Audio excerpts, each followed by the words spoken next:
लाल गाय लकड़ी खाए, पानी पिए और मर जाए, बोलो क्या है। आपको इस पहेली का जवाब मालूम है तो कमेंट करें। आपको इस पहेली के जवाब देने के लिए मिलते हैं 10 सेकेंड्स।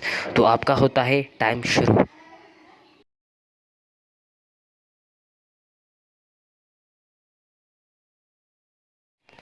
तो इस पहेली का जवाब है आग। क्या मुझे बता सकते हैं कोका कोला का असल रंग क्या है? अगर मालूम है आपको तो मुझे आप 10 सेकंड्स के अंदर आंसर दें।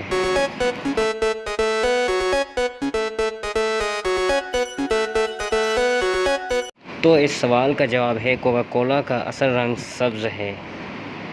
वो कौन है जिसकी एक टांग 3 आँखें हैं, जिसका हर कोई हुक्म भी मानता है? तो इस सवाल के लिए आपका होता है टाइम शुरू।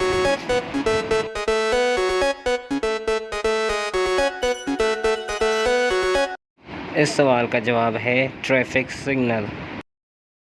वो कौन सा जानदार है जिसका खाना हम चुरा कर खाते हैं? अगर आपको इस सवाल का जवाब मालूम है तो मुझे कमेंट करें।